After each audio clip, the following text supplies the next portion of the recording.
So right now I'm in the process of pairing up my olive pythons, the thicker one obviously being the female. And one thing that I like to do just to kind of make the pairings go smoother, when I came into her cage, I touched her with the hook and she absolutely freaked out and, you know, came after me, which is common for her. She's extremely cage defensive and extremely food motivated.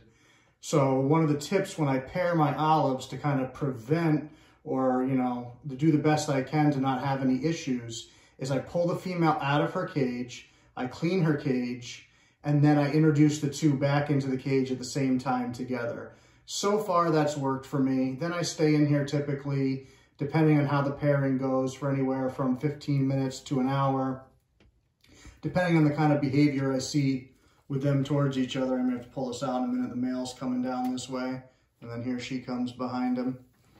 And they will both, you know, give a food response to anything, and this is warm, so.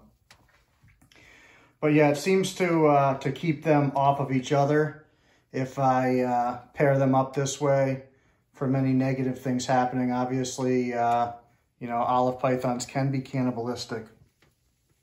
He's too small to eat her, but she could easily eat him. And if you notice, she's coming up right there right now. Definitely gonna have to move this because she's locked onto it. Checking him out too, but she will fly out of the cage at me. But just something that seems to help for me is to pair them up like this. So far, it's gone well. Last year, they did really great together. This is the first pairing this year, so I'll be watching them for a little while. You can see her dopey little head right there. I gotta close this cage. Otherwise, she's a-coming. Put you guys in down this end. Just have to be careful. She's got a really big strike range. And see, this is what makes me nervous, that behavior right there. But she's not being food responsive, which is good because that's pretty instantaneous with her. There's no hesitation whatsoever. Hopefully you guys got a good view right now. I may have to move my hand.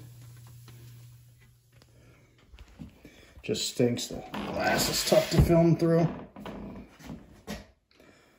But I don't feel like taking a bite from her. She's bitten and wrapped me before. It's not really all that fun.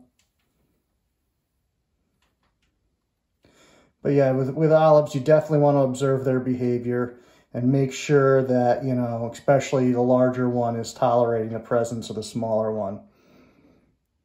And of course, you want to make sure they're sexed correctly because two males will frequently kill each other almost instantaneously, especially if there's a female in the area.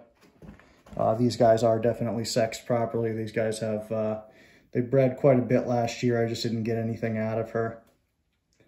So that would be my tip for today when pairing snakes that can be, you know, cage defensive or known to be cannibalistic. This is just a method that I've used so far, and knock on wood, it's worked. Just to kind of get her out of that mentality that she normally is. If I just introduced him into her cage, it would probably get pretty ugly pretty fast. Like I said, just touching her with the hook today, she came flying out and striking at anything. She just does not like to be touched when she's in her cage typically, but this seems to work well. Plus, they seem to like each other quite a bit. They will follow each other around, stay with each other. They copulate quite a bit, so I think that they're a pretty compatible pair, which definitely doesn't hurt.